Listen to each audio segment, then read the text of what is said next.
Aujourd'hui, on va voir comment donner un coup de poing de façon optimum pour avoir un maximum de puissance, de distance dans votre frappe. Un coup de poing, ce n'est pas simplement un muscle qui se contracte et un bras qui se déplie. Il y a beaucoup d'autres choses, c'est ce qu'on va voir maintenant. On va voir comment se servir du sol pour gagner en puissance, comment travailler avec tout le poids du corps en rotation pour gagner en distance et en puissance. On pourrait croire qu'un coup de poing, c'est simplement un bras qui se déplie, mais ce n'est pas que ça.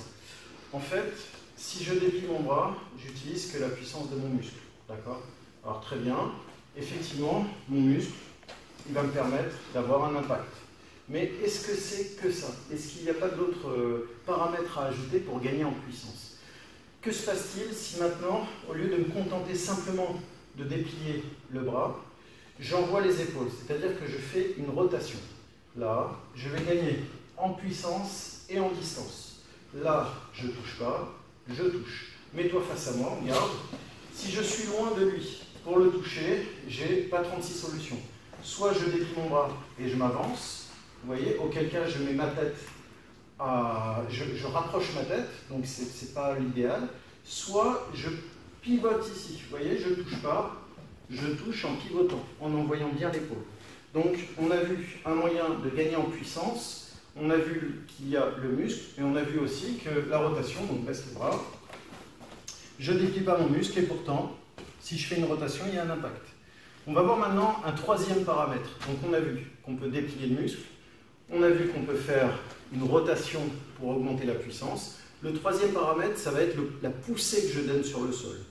Si maintenant, je ne déplie pas j'utilise pas mon muscle et je ne tourne pas les épaules, si je fais, mais regardez, je fais pas mal, t'inquiète pas. Si vous voyez, je ne déplie pas mon bras, je ne tourne pas les épaules. Si je fais ça, vous voyez qu'il y a un impact. La poussée que je vais mettre sur le sol, elle va se représenter, elle va se répercuter directement sur la main. Donc, l'idéal pour avoir un coup qui soit puissant, c'est à la fois d'utiliser le muscle, d'ajouter à cette utilisation la rotation des épaules et d'ajouter au muscle et à la rotation des épaules une poussée sur le sol. Ici. Et là, on a un coup qui est puissant. Évidemment, l'impact doit avoir lieu pendant la poussée ou au tout début de la poussée, mais en tout cas pas à la fin de la poussée. Évidemment, mets ta main en cible. Si je fais ça et ça, la poussée, elle ne me sert à rien. Par contre, si je suis ici, je fais ça, là j'ai de la puissance. J'ai la poussée du sol, la rotation des épaules qui me fait gagner en distance et le muscle.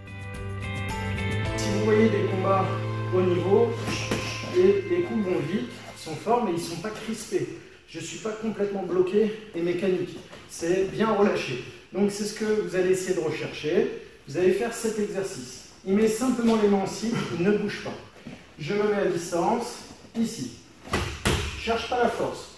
Je cherche simplement la rotation, la poussée sur le sol et le dépliement bien sûr du bras. Donc ici, 1. Juste ça, je laisse partir. 1, 2. Évidemment, la poussée sur le sol n'est effective que sur le premier coup, puisque le deuxième coup, on ne se déplace pas. Donc là, je suis ici. 1. Si je fais ça, je ne touche pas. Donc, au lieu de faire ça et ça, auquel cas c'est dangereux, je le déroule ici. D'accord? Je le fais bien relâcher. Je pars de loin exprès.